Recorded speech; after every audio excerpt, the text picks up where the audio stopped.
if there's nothing more important than music, then what is there to write music about?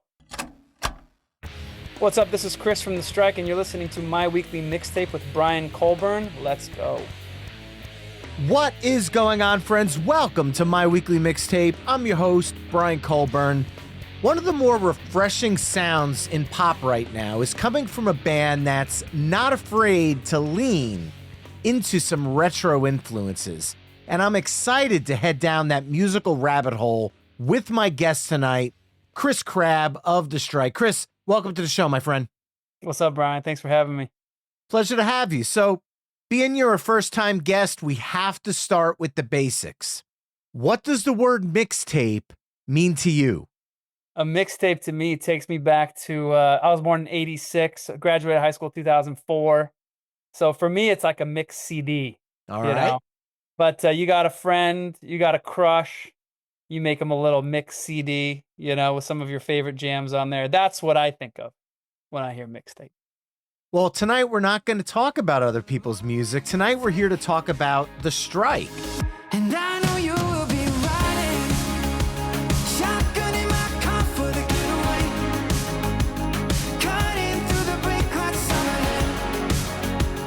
And even though all is lost, I'm lost with you and I'm fighting every step that I can through the page. Still you say trust me, I'm saying.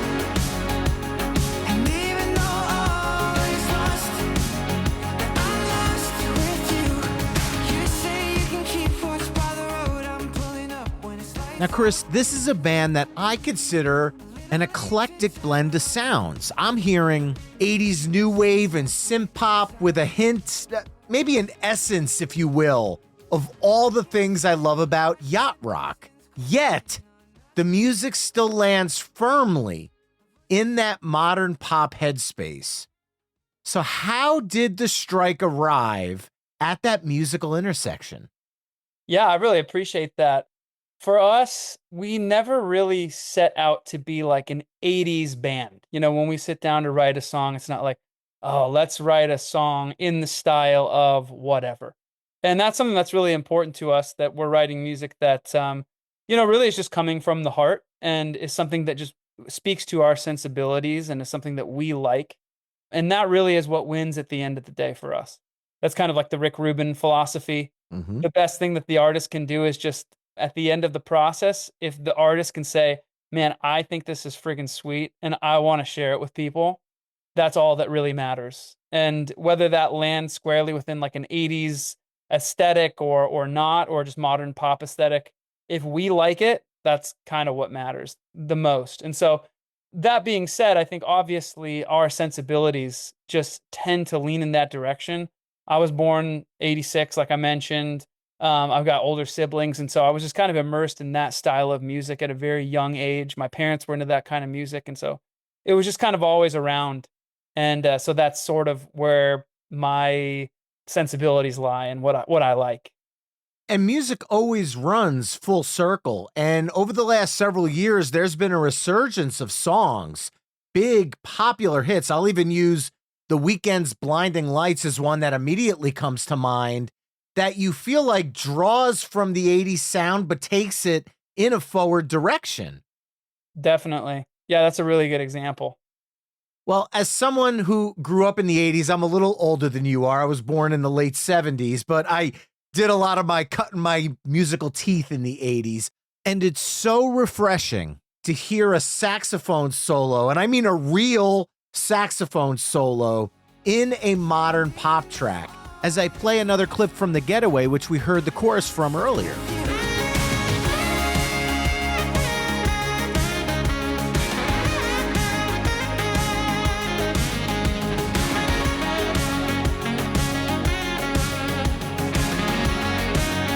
I'm lost with you.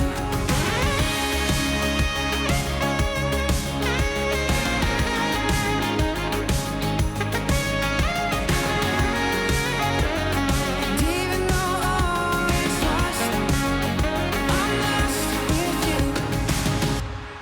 Now, while saxophones in modern pop are still present. It's nowhere near as front and center as it was in the 80s, where it was much more of a mainstay.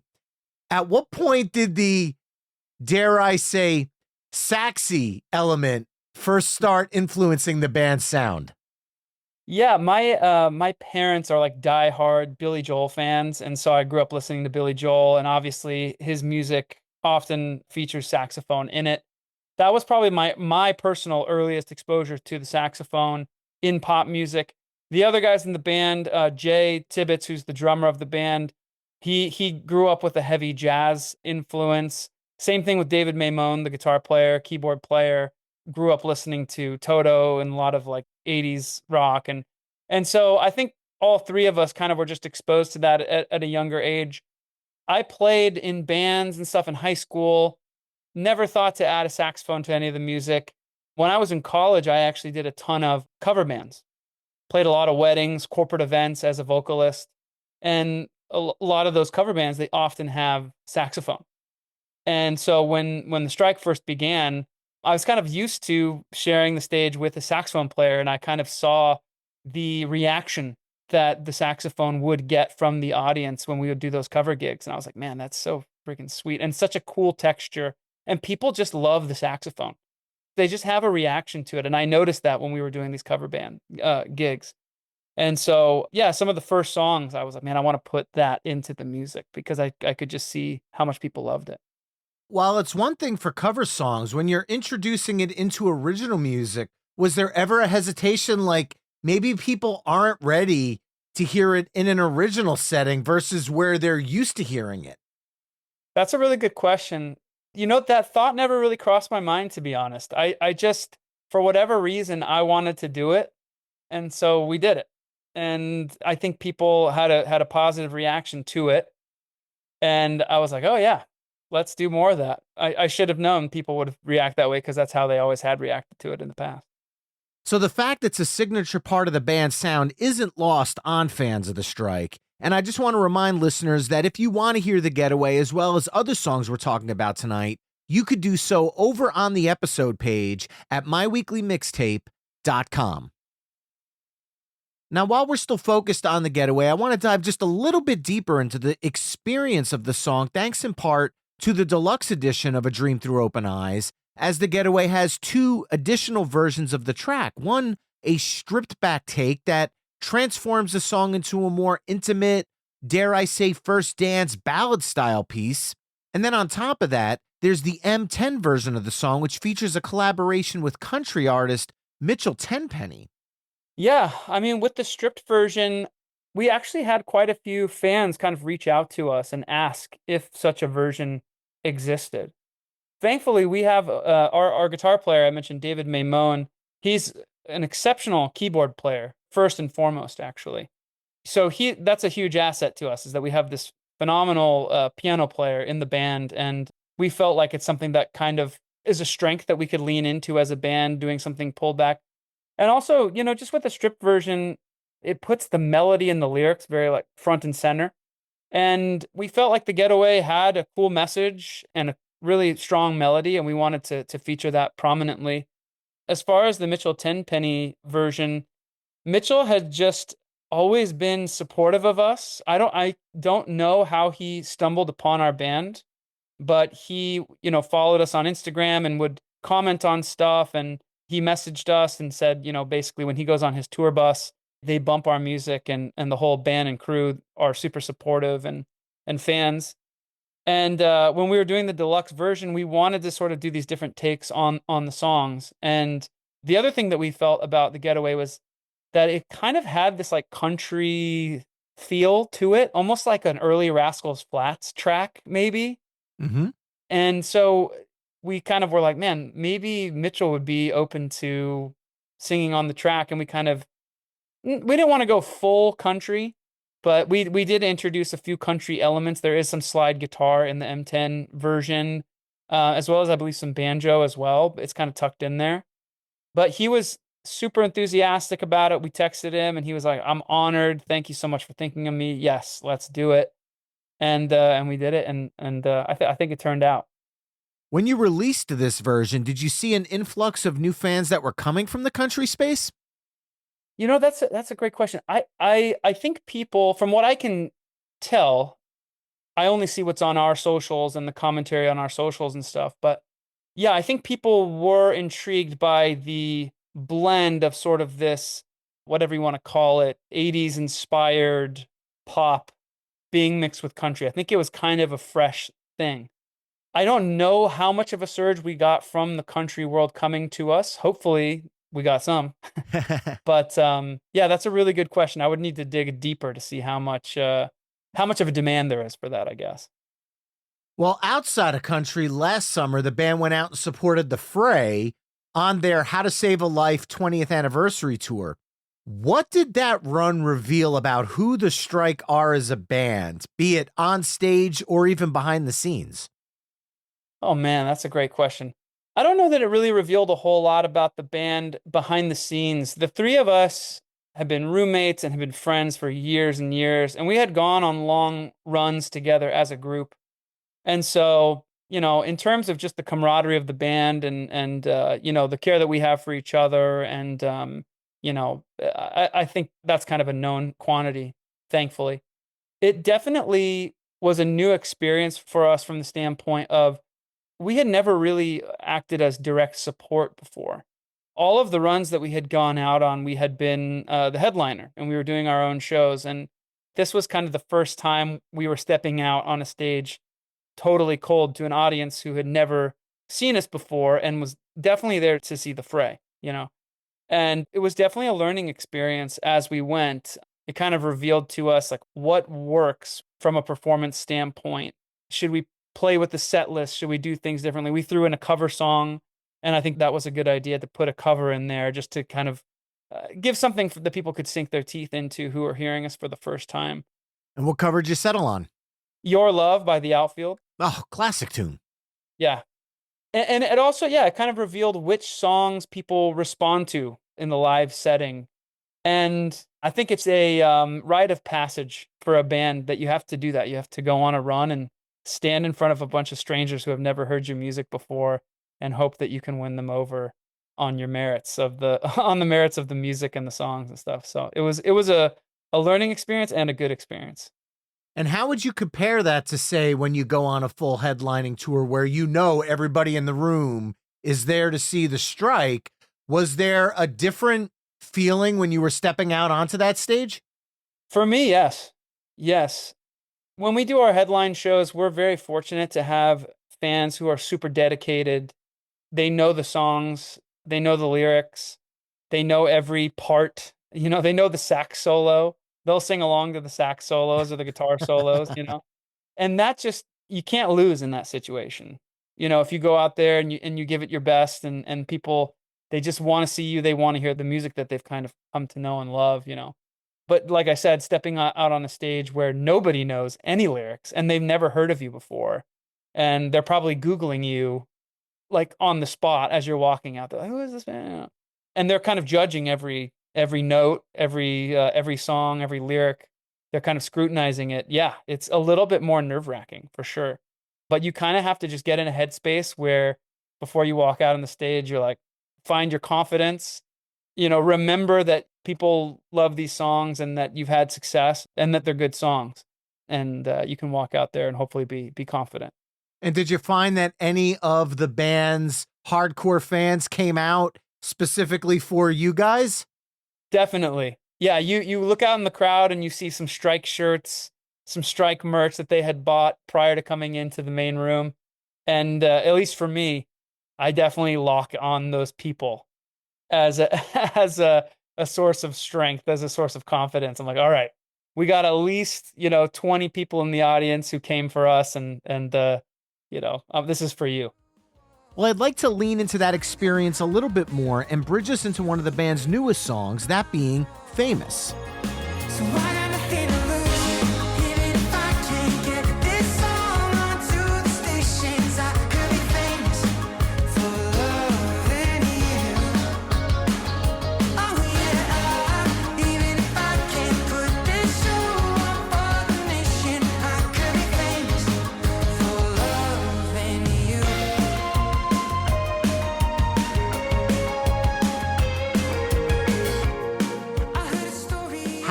the song continue the story of the strike following A Dream Through Open Eyes?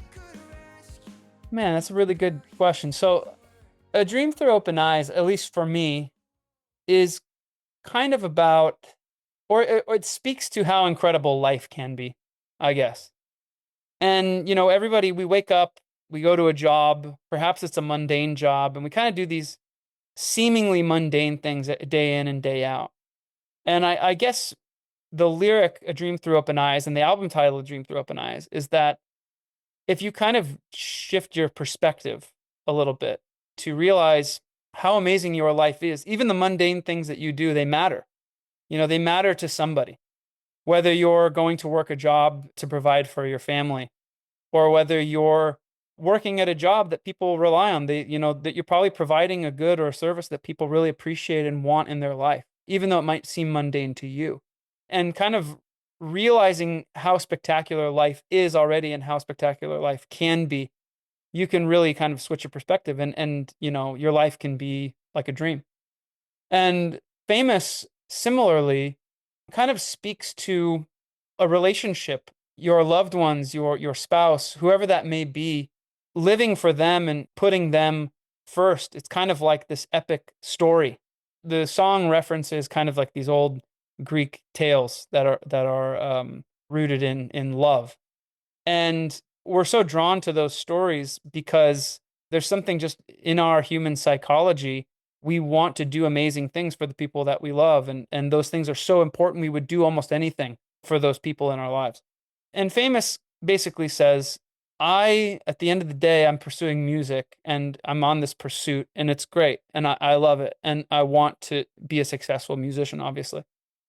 But if all of that fell away and if I don't attain whatever echelon of musical success I hope to attain, it doesn't really matter because there are these other things in life that are way more important. And so I would rather be recognized. I would rather be well known for those pursuits rather than my musical pursuits. And that's not to say that you can't do both. And that's not to say that you can't chase a big dream. But at the end of the day, if all else fails, that's the thing that I hope people would remember about me. So was there a specific moment or experience where you had this, what do I really want to be known for inspiration? So when I first sat down to write the song, I sat down at my piano and kind of just played chords that I thought sounded cool and kind of just sang a melody with nonsense lyrics. The lyric I kept singing was Famous, just for whatever reason. And I kind of liked how it fit in the song. I kind of liked how it sounded in the chorus. And then when I sat down to write the song, that lyric kind of served as an anchor point. And that it got me thinking, okay, famous. What do I think about fame? What do I think about celebrity? I'm on this journey. I'm chasing music. And, you really can't be successful in music without a certain level of notoriety. It's just how it is. And so it got me thinking, what is my relationship with that thing? And what do I really, really want? And I kind of just typed out my thoughts and that's what came out. I got married in 2024. So that definitely informs my viewpoint on that stuff. And, I come from a family who I love a lot, and my wife and I hope to have kids someday. And that was kind of where I landed. If I end up not succeeding at music, it ultimately is fine insofar as I'm putting this as a priority in my life. I mean, it's hard to ignore society's pursuit of celebrity and the quote unquote 15 minutes of fame culture. Do you think that social media driving this endless pressure to be known, and I use quotes again for that word, is something that's gotten, dare I say, heavier for people in general, not just artists? I think definitely. Yeah. I mean, we live in a world where you can be recognized or famous in the blink of an eye for posting some video or whatever. And so I think that entices a lot of people to pursue recognition. Human beings, we want to be noticed. We want to be recognized for our accomplishments. Totally. I'm the same way. I'm no better than anybody else. And so I think that definitely informed the lyrics as well. And before we move on, I want to take a moment to remind listeners you can find the Strike's music on all the streaming platforms as well as Bandcamp. And you can hear all the songs we're talking about tonight over on the episode page at myweeklymixtape.com. Now, over the years, the strike has been lucky to build, like we talked about earlier, a dedicated and extremely loyal fan base. Does that question of what do you want to be known for feel different for you now than it did early on in the band's tenure? Totally. I think my perspective really shifted when I met my wife, because when I was in my early years of the band was kind of everything for me. And it was when I woke up in the morning, it was, all right, what do I got to do for the band to succeed? Ironically, when I met my wife and, you get married and you make these commitments to somebody and, you want to start a family with that person, it shifts your perspective. And suddenly it's like, okay, I need to show up for my wife. I need to show up for our future family. And what I found was, at least in my opinion, I think it actually made it easier to write songs and to be a better songwriter, music creator. Because, I mean, music is only a conduit for these higher emotions, these higher level pursuits. And so I think I said in an article recently that if there's nothing more important than music, then what is there to write music about? You have to have something to write music about ultimately. And so I think that meeting my wife and rearranging my priorities has actually made me a stronger songwriter, even though am splitting my attention maybe a little bit more. That's a great perspective to have and something you could take away from all facets of life, even outside of music. Absolutely. Now, the song Famous carries such an uplifting, almost euphoric energy.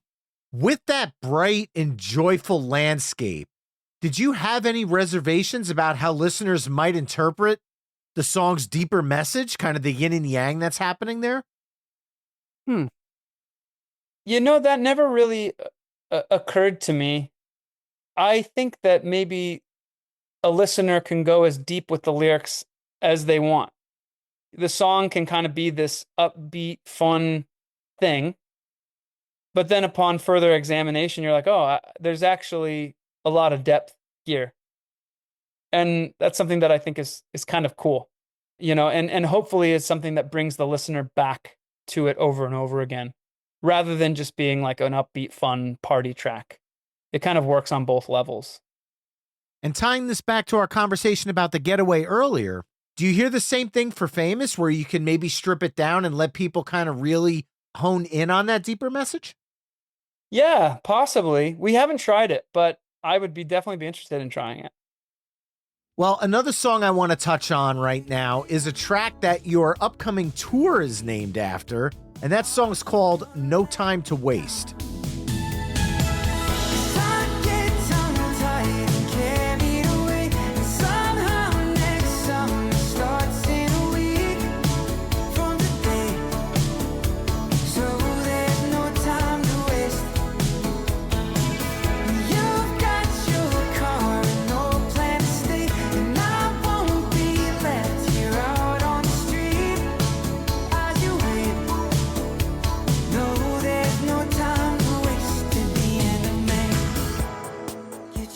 Given the depth of what we talked about for the track Famous, No Time to Waste seems to hit in a completely different headspace here. Definitely. Yeah, I work as a teacher, actually. When I'm not doing music, I'm a high school teacher. I teach math at a high school here in San Diego. And I love doing it. I love teaching. It's a blast. It suits me really well. And the kids are amazing. And, when you're at a school as an adult, you kind of get to relive that experience from a completely different perspective. There's something special about that period of time right before school lets out for the summer, even for the teachers and for the students. It's kind of it's exciting, this exciting time. It's kind of like the end of an era, the end of a period of time. I remember, especially as like a high school senior, looking back, I kind of thought these friends that I had when I was a senior, I kind of thought that I would be friends with them forever. And unfortunately, that's just not how life goes. Life takes people places, and sad to say, a lot of my friends from my senior year of high school, I haven't talked to them in years. So, and I kind of remembered that when I became a teacher. I kind of, started to ponder about those years, and I was like, man, I haven't talked to these people who I was just like these students in my class, and these are my close friends, and I haven't talked to them in so many years. And so it was kind of like a message to my students or to anybody who's in that phase of life. It's like, hey, live this period of your life to the fullest. If you like someone, if you have a crush on someone, ask them out. You might get totally rejected, whatever, it doesn't matter. Go on that trip with your friends, go do it. Kind of seize the moment, because that's a special time of life. So I think my logical follow-up to this is, how often do you have students coming up to you holding their phone going, "Hey, is this you?" Yeah, they'll typically find out. Kids these days are savvy on the internet, way more savvy than I am, so they'll find it for sure. And I have a lot of students. Some students are really interested in music, and that's a really cool opportunity for me to say, hey, you love to play guitar, you're into music, and you want to pursue this thing. There's a practical way to pursue this. There's a real way to pursue this that's not going to set you back or be this massive risk in your life. And so that's a cool opportunity for me when I have students like that who are interested in maybe pursuing the music industry. Oh, yeah, because you never know when the next generation's inspiration for what can become the future of music is going to hit. Yeah. So, are Famous and No Time to Waste a taste of what fans can expect from the next full-length album from The Strike? Yeah, I think so. Like I said, when we write a song, we just kind of want to do the song right. The song comes first, and then all of the production and the instrumentation and the textures kind of end up coming later. And so, like, Famous, is a bit more organic. It sounds like a band, drums, bass, guitar, saxophone, all that stuff. And No Time to Waste is a bit more in that yacht rock lane. There's a lot of synths and some programmed drums and stuff like that. And the other songs on the album, it's a little bit eclectic from a compositional standpoint, or from a production standpoint, I should say. But I think what fans can expect is a lot of like similar lyrical themes, and hopefully strong melody and lyrics, and great instrumentation from the other guys. Great drumming and guitar playing and keyboard playing, and hopefully some good production as well. And now's where I put my newscaster hat on and ask, when can people expect a new album? And is there a title that you're willing to share? We don't have a title for the album yet, and we don't have a release date for the album as of yet. What I can tell you is that the next track will come out in May, next month. All right, so more to expect. Now, is this going to be a slow rollout, where a song here and there, kind of a slow drip feed, if you will? It'll be a slow roll. Yeah, that's kind of how they do it now. So one track at a time every month or so. And just as a reminder, you can hear all the songs we've talked about tonight, except maybe the one that's not out yet, that's coming out in May, over on the episode page at myweeklymixtape.com. Now, kind of going full circle here, Chris, because this show is centered around mixtapes and playlists, what are 3 songs that you're listening to today that you think the listeners of this show need to check out? Oh my gosh. Let me go to my list here. These are recent tracks, or it's just songs that I think people should be listening to? It could be whatever you want it to be. This is a very open-ended question. Okay. I'm just looking at my favorites list here. There's a song by a band called Ice House, Australian band. They have a song called Electric Blue that I think everybody should check out. I became aware of that song because we got a random gig in Australia. They brought the Strike out, and they requested that we cover this song, and I fell in love with it, and it's amazing. Let's see. Kyrie by Mr. Mister. All right. I was just rocking that one the other day, and it's unbeatable. It's amazing. And then another favorite from my childhood, Walking in Memphis by Mark Cohn. Love it. Well, Famous and No Time to Waste are out now. More new music coming your way in May. Chris, this has been a true pleasure. Thank you so much for joining me on My Weekly Mixtape. Thanks for having me, Brian. Really appreciate it. And just a reminder to the mixtapers listening, you can hear all the songs we discussed throughout tonight's episode over on the episode page at myweeklymixtape.com. While you're there, send me a message and let me know about future episodes you'd like to hear on the show. Hit me up on social media at myweeklymixtape with your thoughts on this episode and the strike.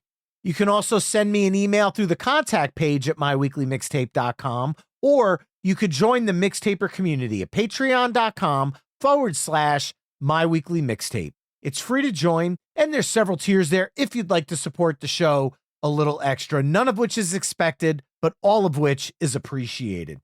If you're listening on Apple Podcasts, Spotify, YouTube, wherever it is you're listening, please leave a 5-star review, a thumbs up, a gold star, leave a comment. You know the drill. Do all the things. Help spread the word about My Weekly Mixtape to other music fans in your life. Once again, my name is Brian Colburn. This has been My Weekly Mixtape, and until next time, enjoy the tunes.